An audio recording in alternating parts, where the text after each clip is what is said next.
Hello, I'm Franz Keller. I'm here at the Sasse Museum of Art in Pomona Arts Colony, and I wanted to talk for a minute about my artwork here, which is called Asymmetric Geodesic number 3. We met at sunset at the train Crossroads. It's a complicated title, but as you can see, it's sort of an abstract art version of a classic train crossing. It's called a crossbuck, is the original name for the sign that tells you about where a road crosses the train track. And we have here in the Pomona Arts Colony, there are a lot of train tracks to the north, so it is something that we think about. And as you can see, I'm interested in a lot of different languages of the world. What do words mean, and how do the words, the letter forms and pictograms relate to each other. So here I have, in Greek, I have written train crossing at the bottom of this hexagonal wooden box.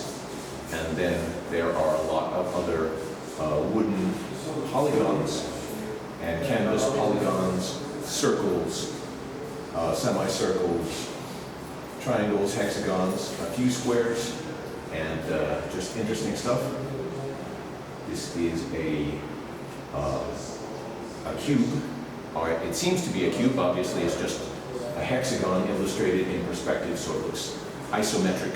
But I have written Cubist art in the Japanese language here, and then many other words here. But there's sort of an interesting abstract view of perhaps classic steam trains meeting at the train crossing, perhaps sometime in the last century or two.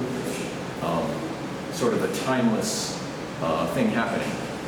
So different elements, the people.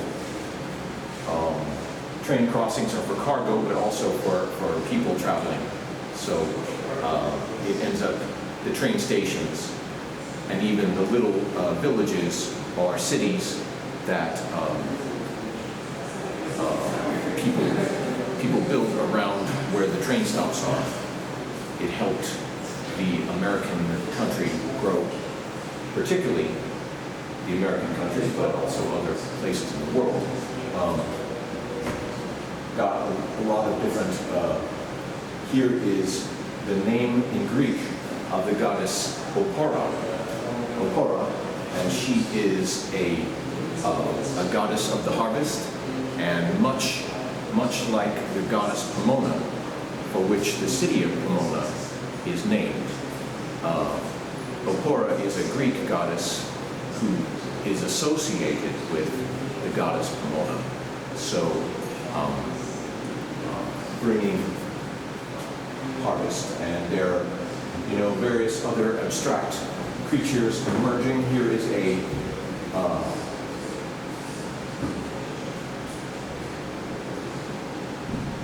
bird woman, I guess is how you might describe her, but there she is, perhaps reaching for the star or a moon or something. A lot of art can be a dreamlike image experience, and these are the sort of things that can happen in a dream world or legend world. I have a reference to the tanuki train, which is a Japanese legend where their local trickster beings would transform into a train or a car and try to deceive the people into stopping or something. But anyway, that is something that you can find in Japanese folklore, and even it appears in modern animated cartoons and stuff like that. But interesting are here is Silver Pylon, which is a European urban legend of a ghost, an electric ghost train. I forget what country that is from, maybe it was Sweden or some other place. Anyway, a lot of different languages here, and interesting shapes, emerging faces of the many passengers on the train, perhaps the consumers, the load of everything. So anyway, a lot of this is painted with brushes in the usual way, but also paint markers are one of our modern features. Since the late 20th century, they've been very, very popular. So a lot of the work of the lines and details and stuff I made with these paint markers. And what else? The theme of this show at the Sasse Museum of Art is illuminated, and so various artists have interpreted that theme in different ways that they chose to.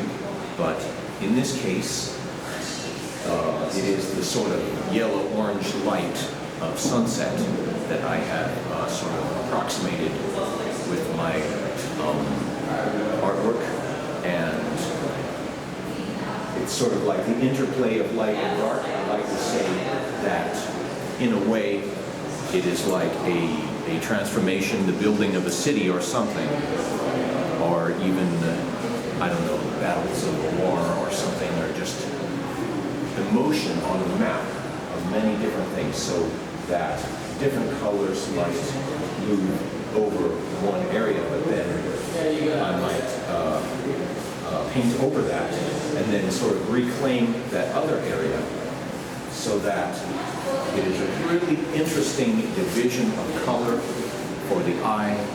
It's like train tracks are part of it. They appear, that's gold ink there, or gold paint. Train tracks are part of it, but any kind of a line becomes a sort of train track for your eyeball if you are looking at art. So it's right.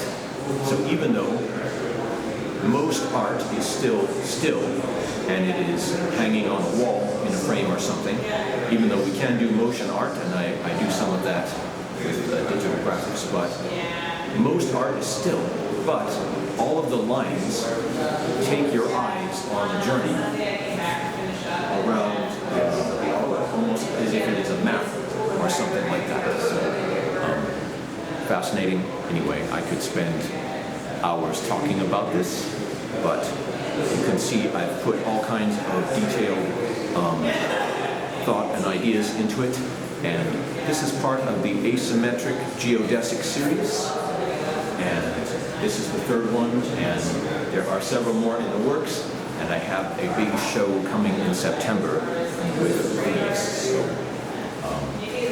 stay tuned for that. That will be at Old X Palm Gallery in downtown Ontario, California. But on September 21st. But here we still are at July 13th, 2024, at the Sasse Museum of Art. And I'm so pleased to be in this illuminated art show. And I have one other artwork in the show, and I'll talk about that in just a minute. Thank you so much for watching. Please subscribe.